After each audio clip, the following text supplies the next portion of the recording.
Hello, everyone. Happy Friday. Thank you so much for tuning in. My name is Sarah Siegel, and on behalf of Harvard Bookstore, I'm excited to welcome you to today's Friday Form event with Mahmood Mamdani discussing his latest book, Neither Settler Nor Native: The Making and Unmaking of Permanent Minorities. He is joined in conversation today by Gil Anidjar. Through virtual events like this afternoon's, Harvard Bookstore continues to bring authors and their work to our community and our new digital community during these challenging times. Every week, we're hosting events here on Zoom, and as always, our event schedule appears on our website at harvard.com/events, where you can sign up for our email newsletter and browse our shelves from home.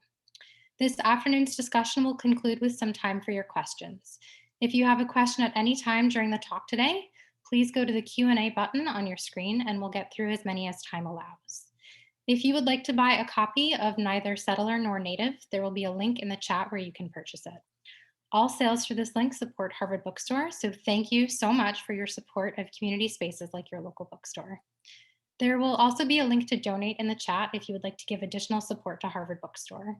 Your purchases and financial contributions make this virtual author series possible, and now more than ever supports the future of a landmark independent bookstore. Thank you so much for tuning in support of our authors and the incredible staff of booksellers at Harvard Bookstore. We sincerely appreciate your support now and always. And finally, as you may have experienced in virtual gatherings these last few months, technical issues may arise. If they do, we will do our best to resolve them as quickly as possible. So thank you so much for your patience and understanding. Now, I am so pleased to introduce today's speakers. Mahmood Mamdani is a Ugandan academic, author, and political commentator. He is the Herbert Lehman Professor of Government and Professor of Anthropology and of Middle Eastern, South Asian, and African Studies at Columbia University and Director of the Makerere Institute of Social Research in Kampala. He is the author of Citizen and Subject: When Victims Become Killers and Good Muslim, Bad Muslim. Gil Anidjar teaches in the Department of Religion and the Department of Middle Eastern, South Asian, and African Studies at Columbia University. He is the author, among other books, of The Jew, the Arab, A History of the Enemy, and Blood, A Critique of Christianity. Today they are discussing Neither Settler Nor Native. Neither Settler Nor Native offers a vision for arresting the historical process of nation state and colonial state creating each other. Here's a quote from the New York Times Review of Books. Linking the histories of the United States, Nazi Germany, and apartheid South Africa, Neither Settler Nor Native demonstrates how a broad rethinking of political issues becomes possible when Western ideals and practices are examined from the vantage point of Asia and Africa. Without further ado, I will turn things over to today's speakers. Mahmoud Gil, the virtual podium is yours. Thank you, Sarah. It's a pleasure to be here again with you, Mahmoud, and for us to have this conversation. I think we agreed that you would speak for 10, 15 minutes, and then you and I can start the conversation. I'll ask you some questions, and obviously people are welcome to look at the Q&A and intervene and ask their questions, although you and I will exchange first, and then we'll move on to that. Thank you, Gil. Thank you, Sarah. Thank you, everybody, for attending.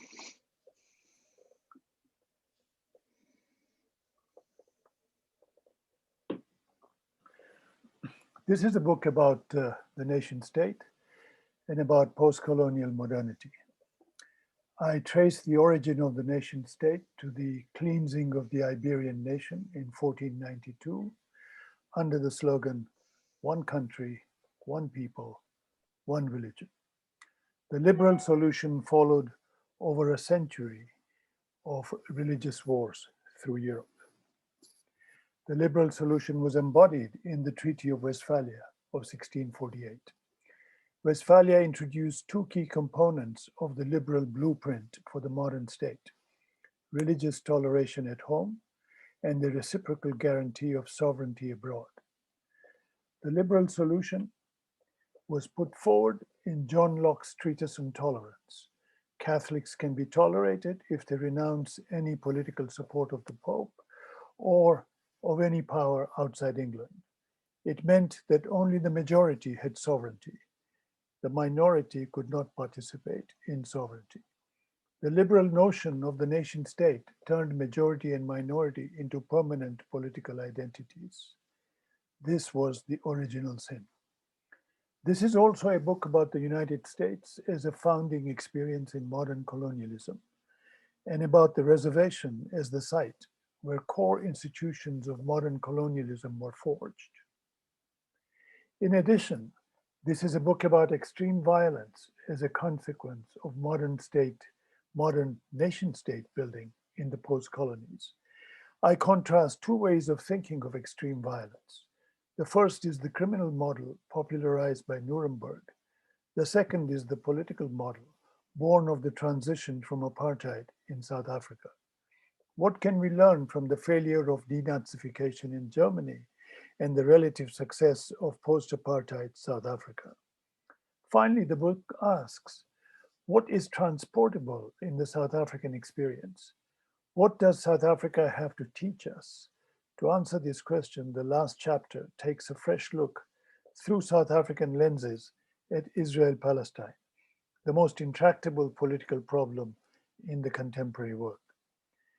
In the time at my disposal, I would like to comment on three issues. The first is an issue of great significance in the US today. How do we distinguish colonial conquest from racial domination? Second, what is the difference between an immigrant and a settler? This is an issue relevant to all settler colonies, in particular the US, South Africa, and Israel. Third, what does it mean to think of identity as historical and political, born of a particular form of the state, as opposed to something natural and permanent? And fourth, I point to the need to think of an alternative to the nation state so as to decouple the nation and the state. Let me begin with the US. What's in a name? How should we name the pre-Columbian communities of the Americas? As Indian or as native? What difference would it make if the National Museum of the American Indian is called the National Museum of the Native American? Why is it that the 1964 Civil Rights Act did not apply to Indians in reservations, but it did to African Americans and other minorities within the US, so that a separate Indian Civil Rights Act had to be passed in 1968? The two acts are not the same. The 1964 Act is constitutionally binding, whereas the 1968 Indian Act is only advisory. Reservation Indians are not and never have been rights-bearing citizens of the United States in a constitutional sense. The reservation was a creation of the US. The reservation is a separate polity, separate from the United States. The Europeans who came to America were not immigrants, they were settlers. Whether they seek advantage or equality, immigrants come to join existing polities. Settlers come to displace existing polities and establish their own exclusive sovereignty. Indian reservations are not part of the sovereign state we call the United States. In the words of Chief Justice John Marshall, reservations are, quote, domestic dependent colonies. Politically, the term Indian tribal sovereignty masks colonial domination. Reservation Indians are legally wards of Congress. Reservation authorities are overseen by a vast federal bureaucracy known as the Bureau of Indian Affairs. It is no different from the colonial bureaucracy that governed any indirect rule colony in Africa. The Indian reservation was part of a two-state solution, a sovereign state alongside a non-sovereign protectorate. The two-state solution was Lincoln's contribution in the second half of the 19th century. It claimed to provide a permanent solution for Indians who had survived the genocide. America also originated the notion of differentiated citizenship, with only some participating in sovereignty. Until 1921, Indians were nationals but not citizens. After that, Indians had to be naturalized as citizens. They had first to be purged as members of Indian polities before they could be naturalized as US citizens. Africans were enslaved individually. Indians were colonized as a people. Colonized Indians and African slaves represent two different minority solutions with radically different consequences. Reservation Indians have a different relationship to the US from that of African Americans. Racial and colonial domination are not the same, even if racial discrimination is common to both. Economically, the American Indian symbolized stolen land. The African slave embodied captive and coarse labor. Politically, Indians were governed in a protectorate as part of a two-state solution. African slaves were racially segregated within a one-state polity. The one-state solution has provided a more suitable political frame for the development of the struggle against Jim Crow and racial domination. A multi-state solution, as in the Indian case, fragmented and isolated the colonized. It is what the South Africans called Bantustans. Even if it has proceeded by fits and starts, sometimes even receded, the one-state framework has made possible the development of alliances. The two-state solution explains the continued isolation and colonial subjugation of the reservation Indian. The American model was exported to a number of places, among these South Africa, Germany, and Israel. South African settlers attained state independence in 1910. Over the next few years, South African settlers studied how Indians were governed in North America. Three key elements of governance were imported to South Africa: homeland, traditional authority, and customary law. Every tribe must be territorially contained in a homeland. Every homeland must be administered by a homeland authority, sanctioned as trans-historical and traditional, and thus not subject to being elected. This traditional authority must enforce a customary law on the homeland, equally trans-historical and thus unchanging, with one proviso, that custom be excised of all practices or notions that settlers considered repugnant to civilization. South Africa was not the only one, not the only country that learned from the US. So did Germany and Hitler. Hitler too learned that genocide is doable and therefore thinkable, and that it was possible to legislate second and third class citizenship as of African Americans, Indian citizens after 1921, and then Puerto Ricans. Hitler appointed a committee of lawyers to study American citizenship laws as preparation for drafting Nuremberg laws for Jews. This learning process has been documented by James Q. Whitman of Yale in his book, Hitler's American Model. Nazism was a striving for a purified nation state, one that would cleanse the nation of all minorities, not just distinguish a sovereign national majority from non-sovereign national minorities. Denazification carried out after World War II failed because Nuremberg shut its eyes to the political project that inspired and propelled Nazism. There was an American debate on Nazism after the Second World War. Was Germany liberated or occupied? Was Nazism a state project or a social project? Who should be held responsible for Nazism? The nation or the state? Nazi leaders or the German people?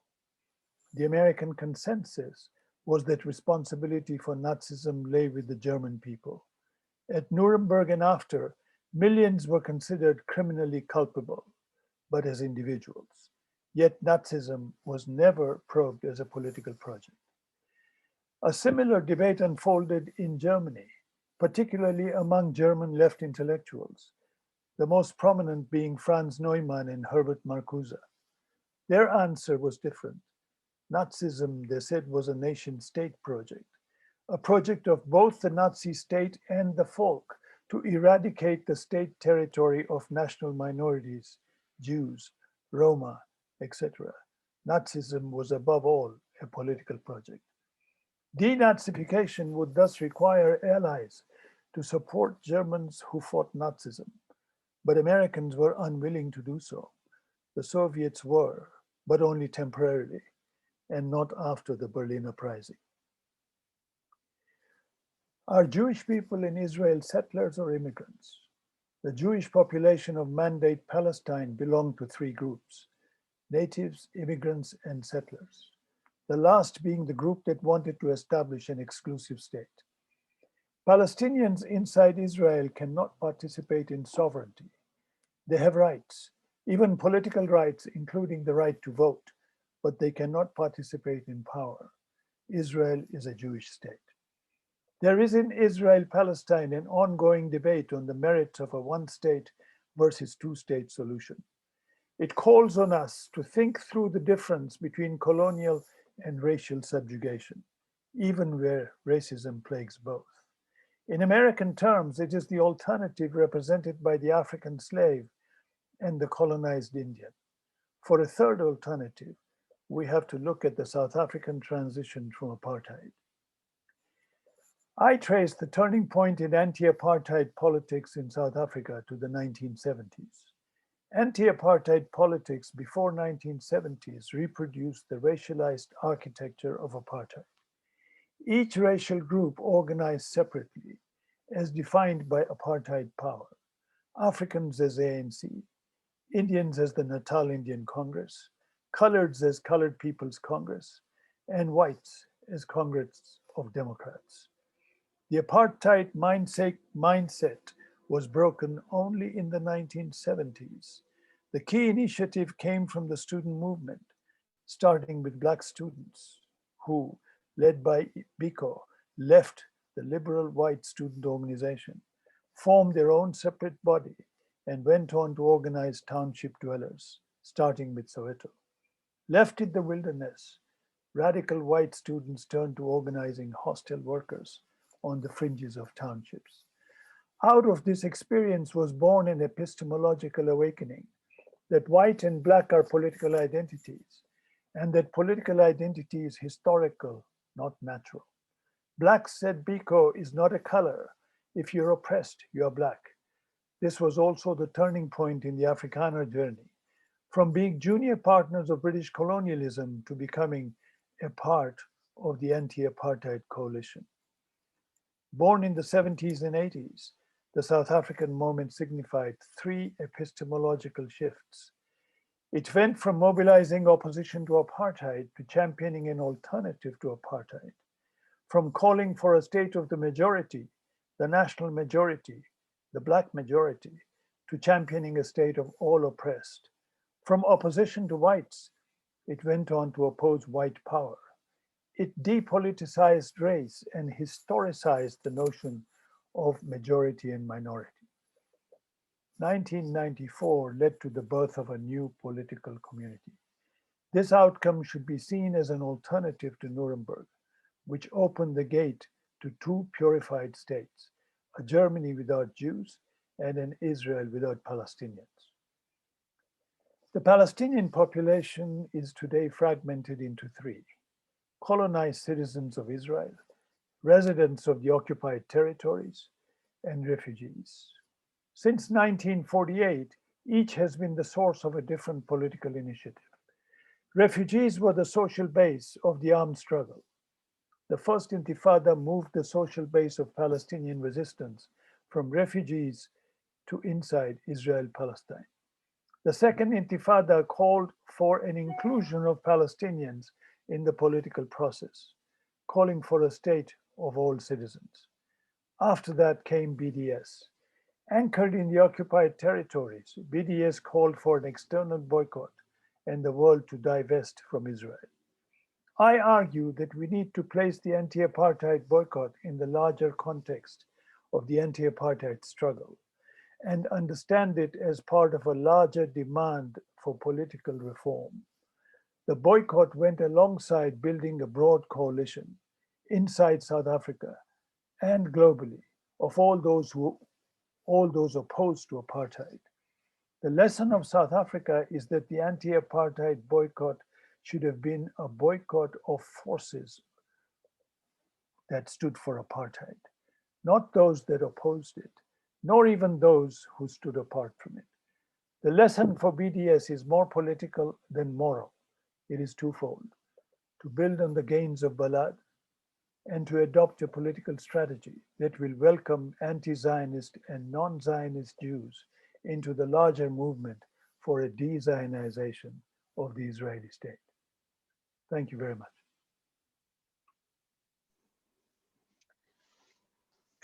Thank you, Mahmoud. This was great. I think since you and I have been having those conversations, I do detect some of the sharper formulations that you are finding, reformulations of the argument that you make in the book, which I just want to say, the way you were speaking today and in saying what the book is about, is demonstrating how rich it is. And I wanted to maybe recap this a little bit, just to make clear some of the really amazing and thought-provoking claims that you are making. One of them is inscribed in the kind of historical trajectory that is there in the table of content, which moves from the United States by way of Germany, South Africa, South Sudan, Israel, Palestine. So that particular trajectory, which is very much a historical trajectory as well as a geographical trajectory, with the historical beginning point of 1492.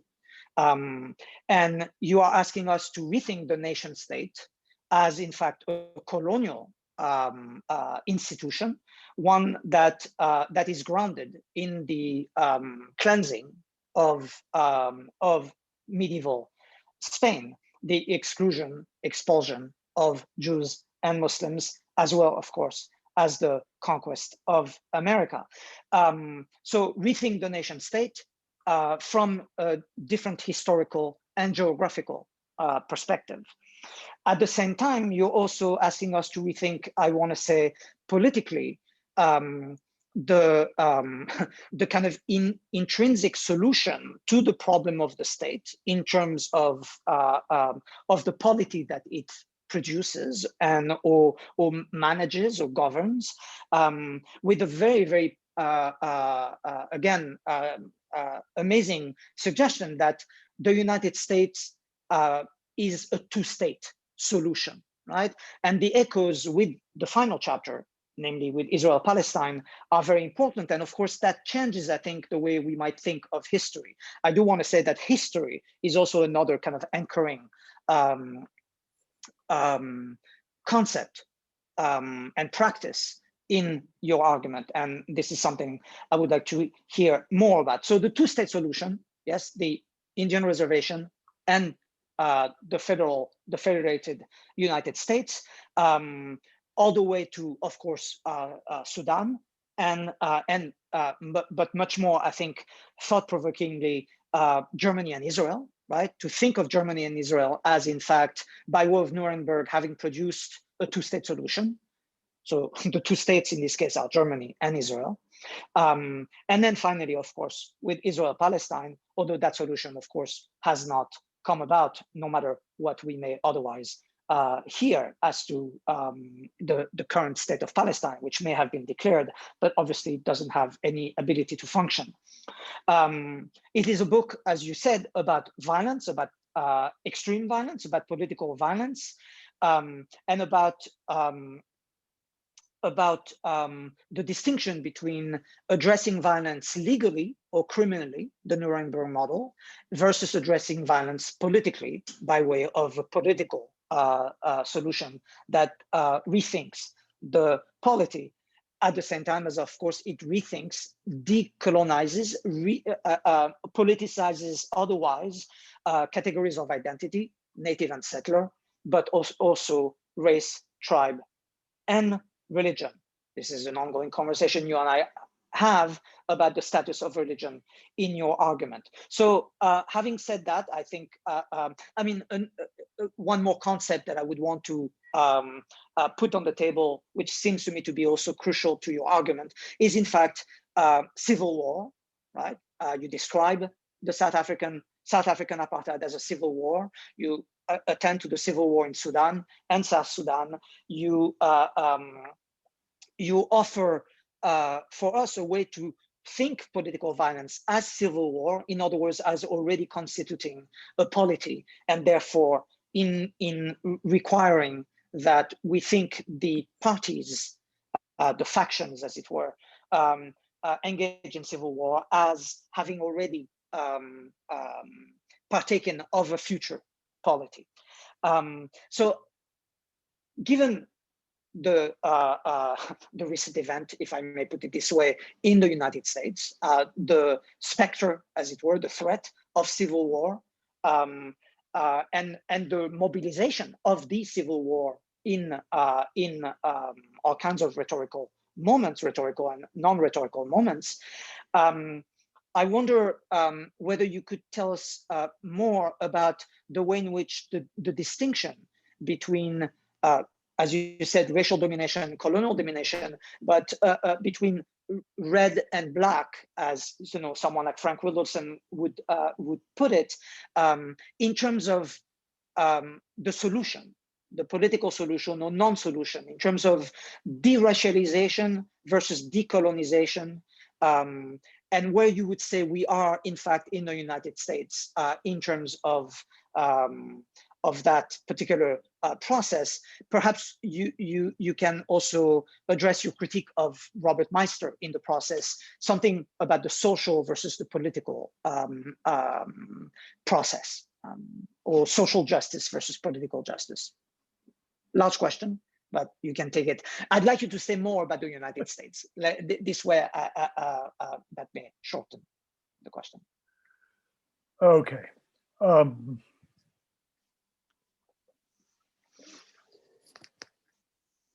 It's a whole host of questions, but let me begin, as you suggest, with the United States, and I'll start with Chief Justice of the 19th century.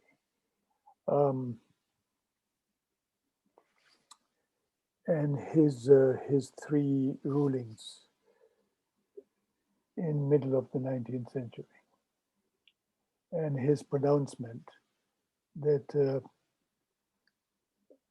American Indians were not part of the US politically, but they were really a domestic dependent colony.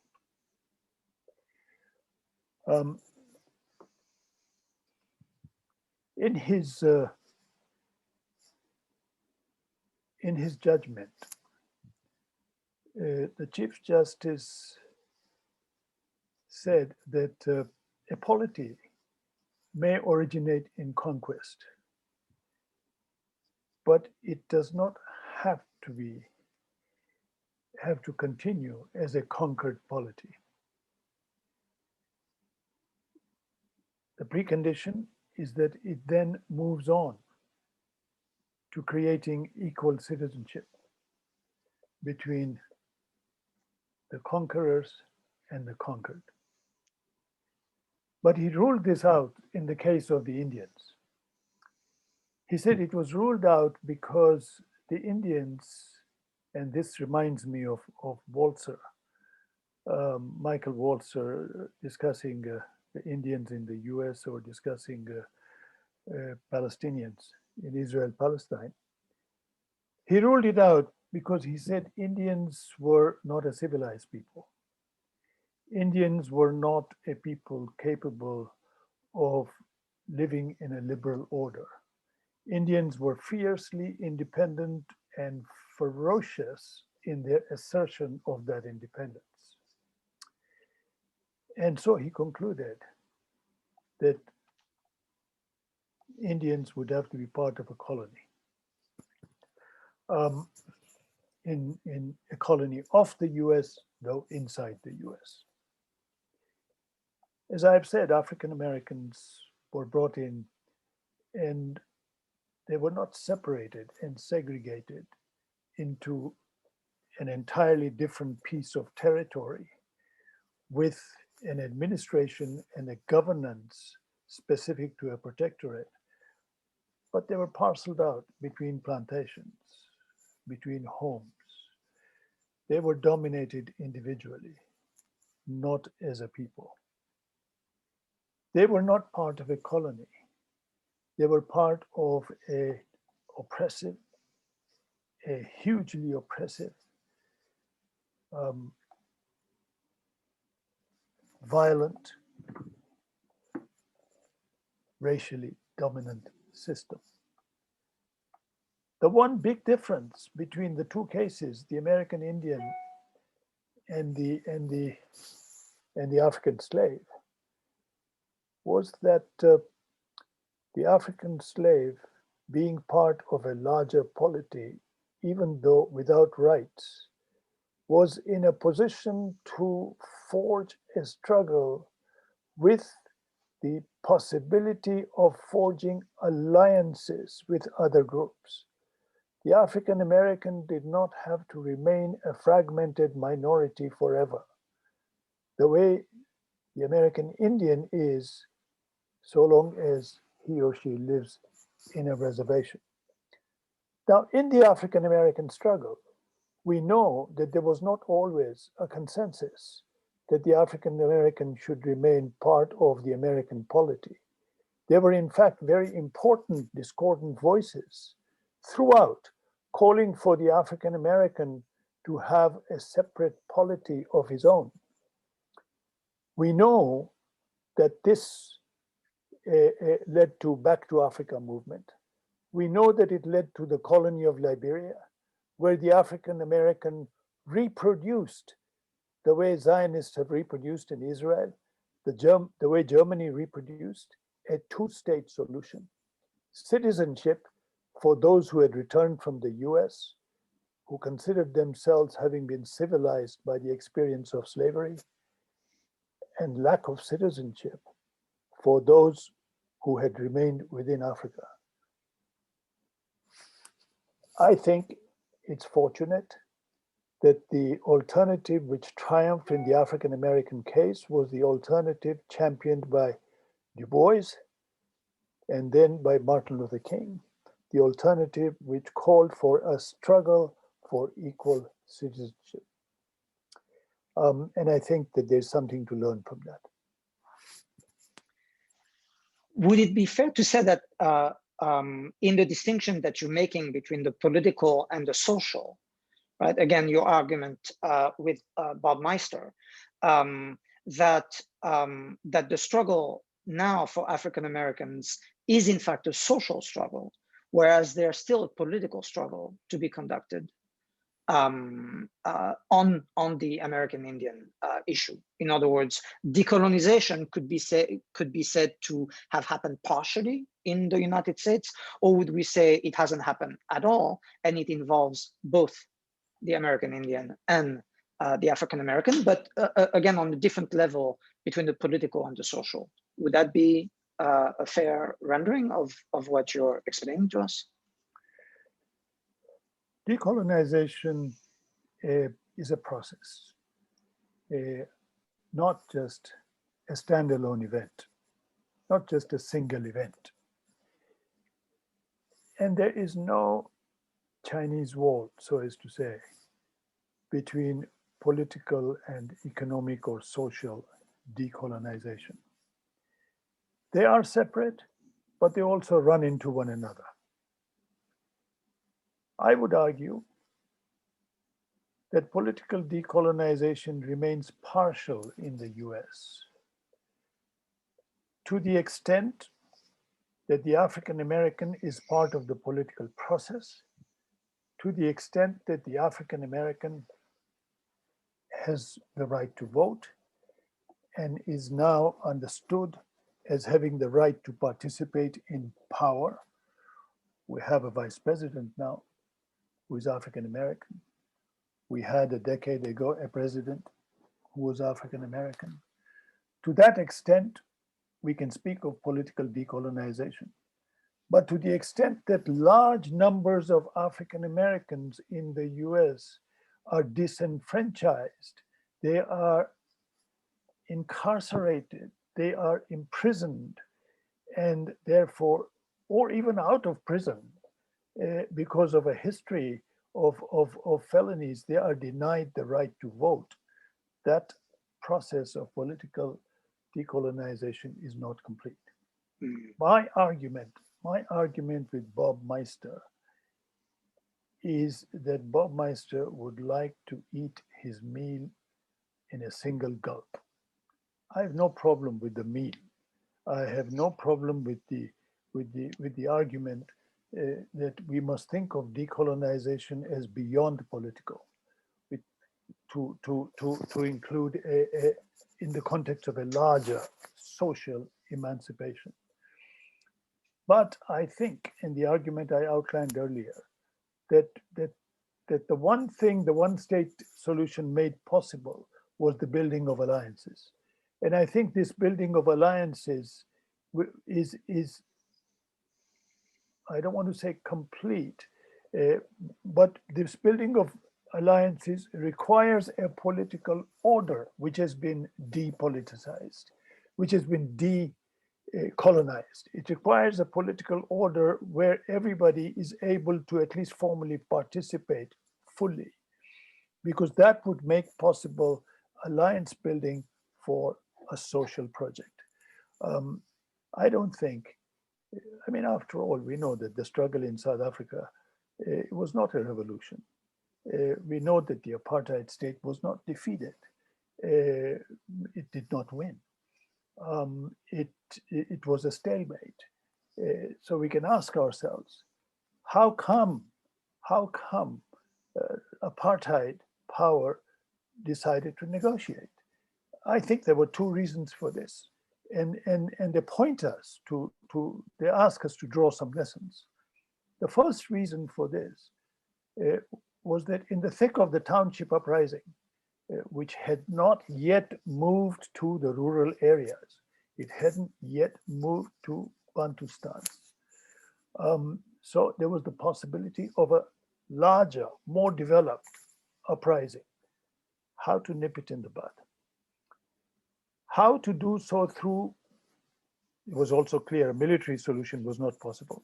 So how to do it through a political solution? And a political solution requires that you understand all the lines of difference and division within the enemy or adversary you face. And you figure out who you can build an alliance with and who you must isolate. And the apartheid state figured out that they had to build an alliance with the exile section of the anti-apartheid movement. And they had to isolate that political leadership which was leading the uprising in the townships and which had come into being with the uprising in the townships. In the first group, the exile section, you can put those who were in jail. And if you want personification of these two, one is Nelson Mandela, the other is Winnie Mandela. Right? So that's the first thing they figured out. That before we lose time, let's build this alliance. Second thing they figured out, precisely because of the radical white students who left alone in the lurch when Biko marched out of the student organization, now decided that the way forward was to move to other strata, the most oppressed strata of the African population, to build an alliance there. And they moved to the fringes of the townships. They moved to hostels. They organized migrant workers. From there on, you get the beginning of a trajectory which introduces a second possibility in the Afrikaner and white population. That possibility is, can we have a homeland in South Africa without demanding a state of our own? That's the question. Okay, that's the question that they were facing. And with this possibility, apartheid power began to lose support incrementally of a section of the white intelligentsia. And that was the biggest threat to them. If they lost support of the white intelligentsia, they would lose power. Well, I think if you put these lessons together, you can say that South Africa is in a better situation today to put together an alliance for social emancipation than it was in the period before 1994.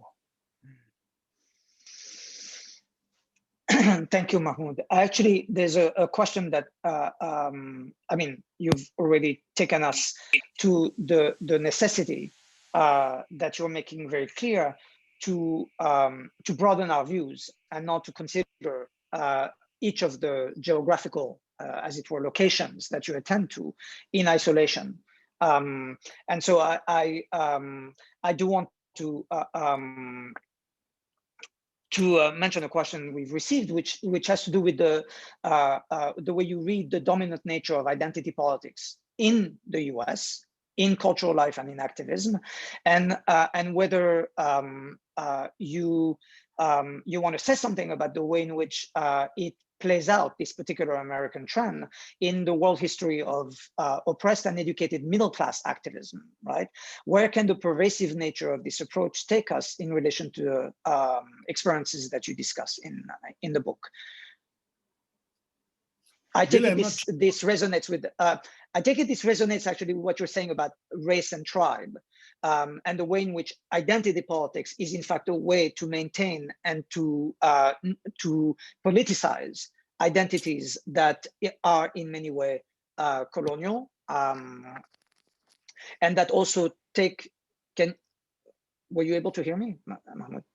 Yes, I am. Yeah. Can you hear me? Yeah. Yeah.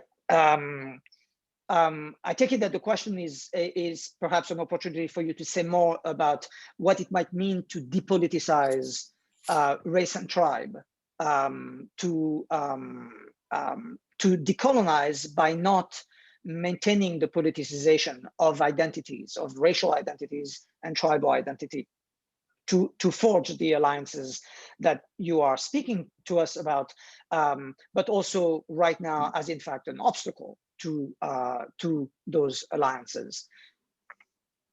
Look, does that make sense? Yeah, well, let me tell you what sense I make of it, okay? Yes. So by identity politics, I am not speaking of a cultural politics, okay? To the extent I'm speaking of a politics which is grounded in culture, it is really grounded in that culture, those cultural differences which have been politicized by the powers to be. Okay, not all culture. I'm not talking of a platform which will lead to permanent, increased fragmentation. Okay, I am talking of a platform, I'm talking of a politics which takes into account the fragmentation that exists as and accepts that has to be the starting point of our politics.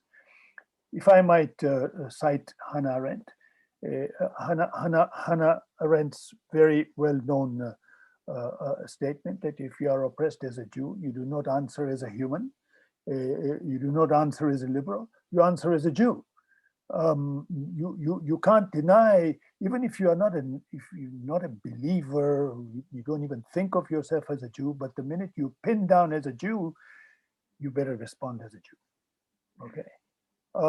So that's the point. That's the point we have to consider. But the point is from there not to proliferate identities in the name of freedom, but to figure out how to build bridges, how to build alliances, how to build unities without ignoring particularities.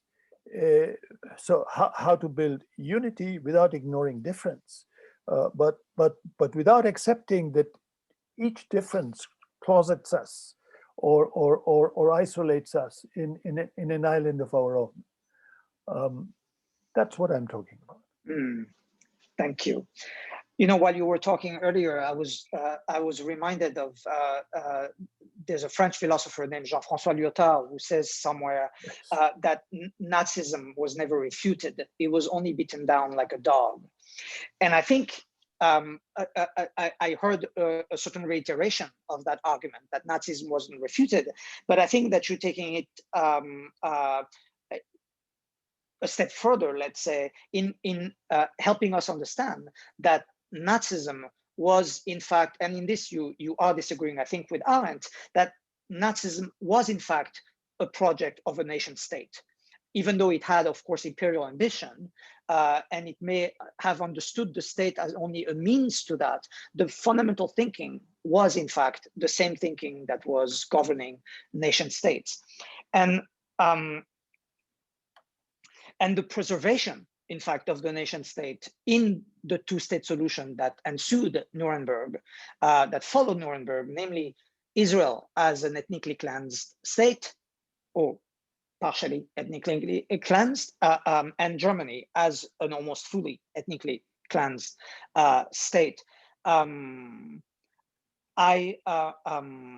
I wonder, it resonated with, in fact, the question we received, whether you think it's possible for the US, and I think I would want to widen that question to the other places you're talking about, and mainly to Israel, Palestine, to substantively address the harms that have been perpetrated both globally and domestically without radically dismantling or changing the current structure of government.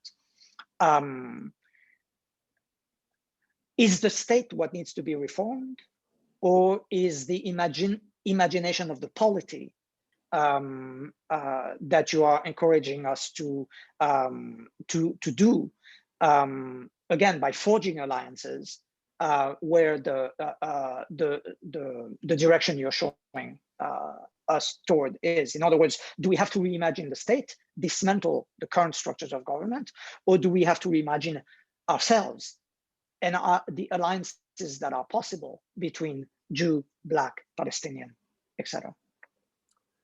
Well, the two are not alternatives. We have to figure out the relationship between the two processes. Either on its own will not get us what we want. But let me first go to the first part of your question, starting with Lyotard's statement that Nazism was never refuted; it was only beaten down like a dog. And in my book, well, the most relevant discussion here is about Nuremberg. The fact that Nuremberg was preoccupied with identifying criminals, which is individuals, and holding them accountable, whether in Nuremberg or in all those lesser courts that followed, but always holding them accountable as individuals. The fact that Nuremberg never addressed the political project, which was at the heart of Nazism. And this is not simply the project to build a nation state, but to build one, because a normal nation state, the Lockean nation state, acknowledges the existence of minorities and has a discourse on minority rights. The only thing is that the minorities must be non-sovereign. They can have all the rights they want, but they cannot participate in power. And and the Nazis wanted to go beyond that, to cleanse the state of all minorities, Jews, Roma, etc., etc. And you know, even this liberal project has a larger framework, because think of Marx. Marx distinguished between historic and non-historic nations. Historic nations would be those nations which would build their own state. Non-historic nations would be destined to live as minorities. Okay, so this is a larger, it's coming out from a larger vision, sort of. So how do we change? How do we change this? Of course, the vision has to be changed. The imagination has to be changed. But we cannot, I mean, it cannot stop changing the imagination. If the imagination has truly changed, then it cannot coexist with the reality, and especially the political reality. the imagination has to include in it a reimagination of the state, and live by it. So I would say, who is to change? I mean, the change cannot come from the state. The change has to come from society. But that change cannot be limited to society. It has to include the state. It's interesting because I actually don't think that I've asked you before, but and now that you've mentioned Marx on the distinction between historical nations and non-historical nations, I suppose it's a good opportunity for me to ask you to say more about history, because even when you were describing the anti-apartheid struggle, you were in fact speaking of forging alliances. You were speaking of something that looked to me historically horizontal. And one might argue that the attachment to history is part of the problem. At the same time, in the book, you very much advance history, not quite as a solution, but as a necessity. In other words, although I wonder if you would agree with the formulation that would have that we need to learn history in order to let it go. In other words, we need to recognize that the identities we may carrying are themselves historical. And insofar as they are historical, they can change. So the work of history, the historiographical work that you're asking us to do, is almost a kind of transcending history, learning history in order to transcend it. Do you want to say more about this? Or are you actually calling on us to become better historians so that we can forge better alliances? In other words, do we remain historians in order to become better activists and better at resolution?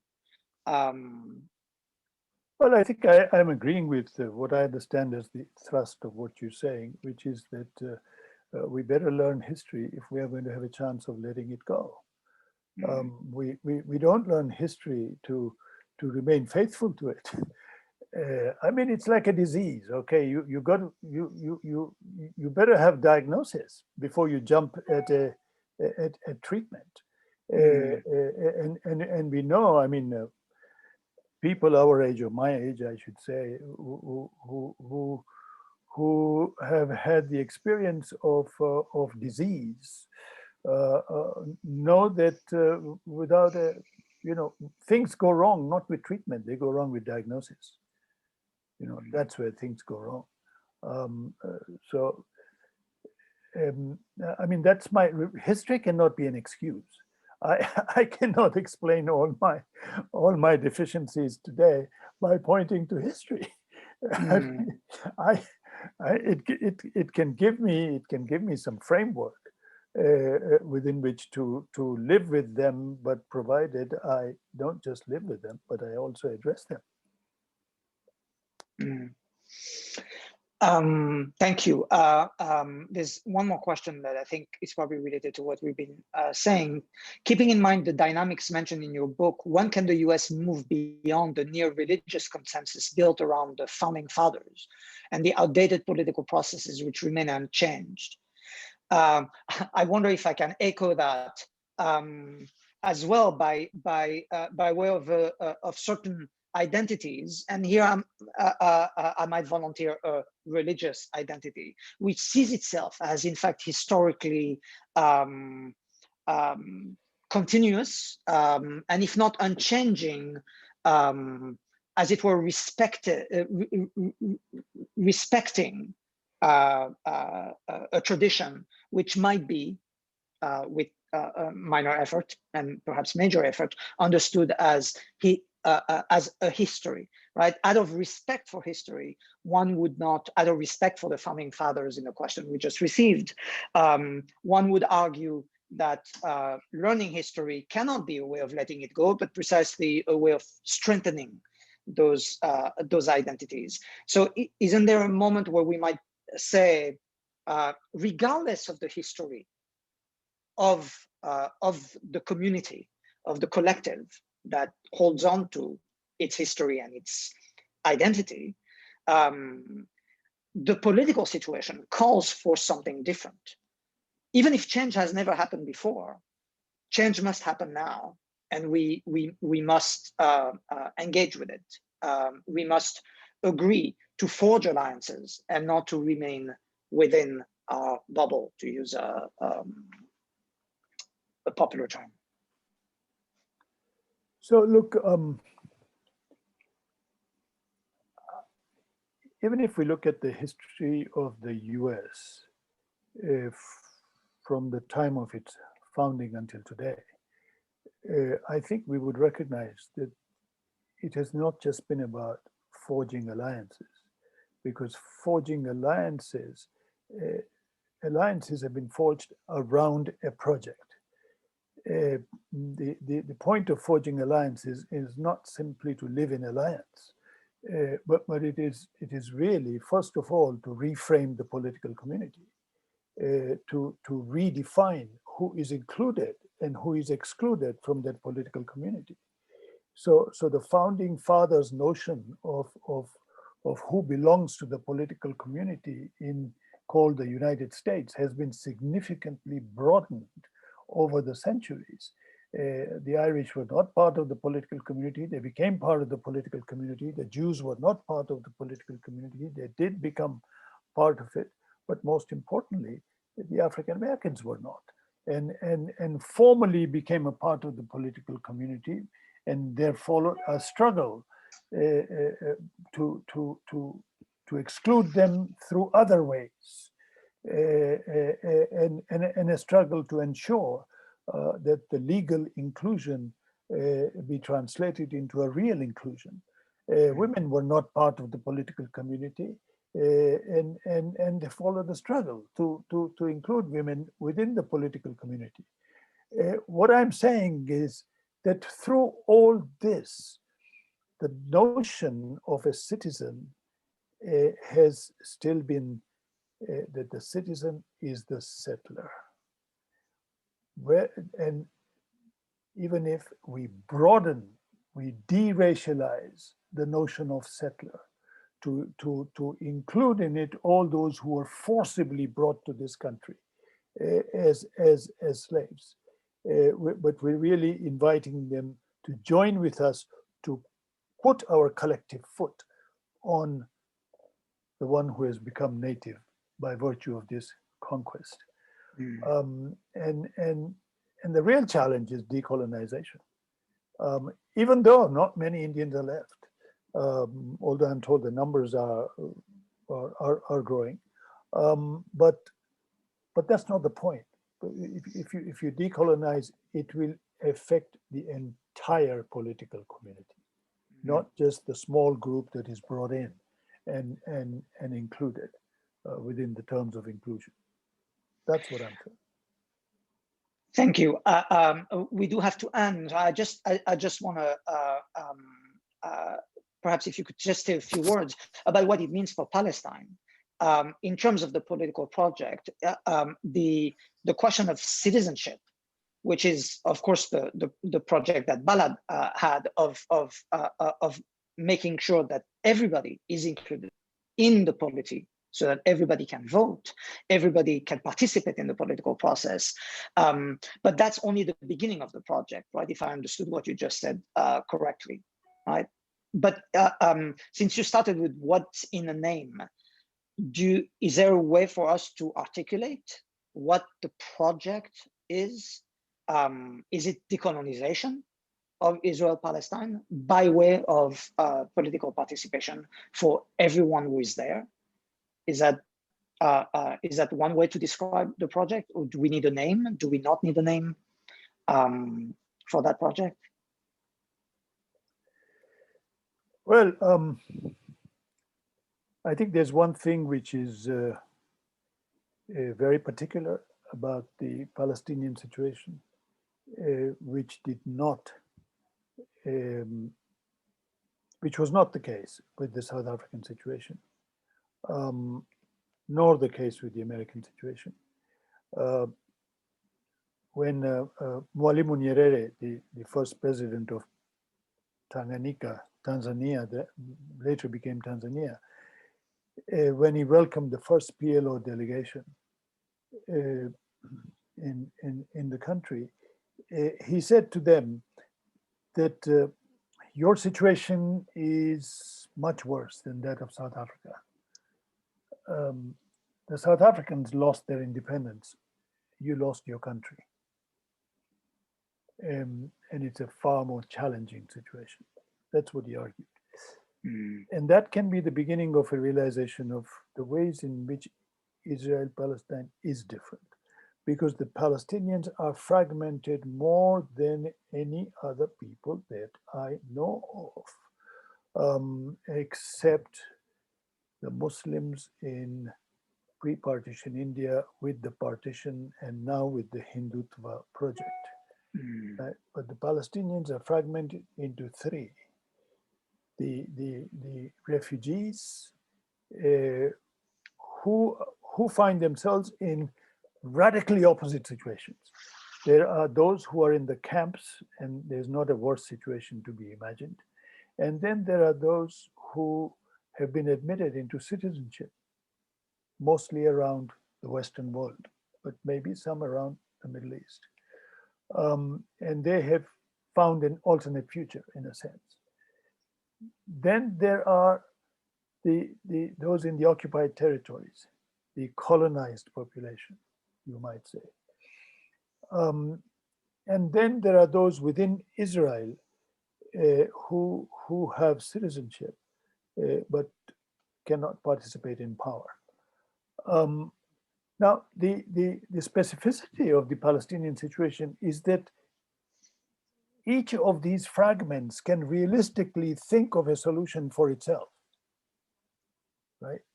The worst off, as I said, are those in the camps, but those not in the camps, but outside, can think of, can give themselves, can say to themselves, well, citizenship where I live is an alternative that is likely to be more realistic and that is worth fighting for.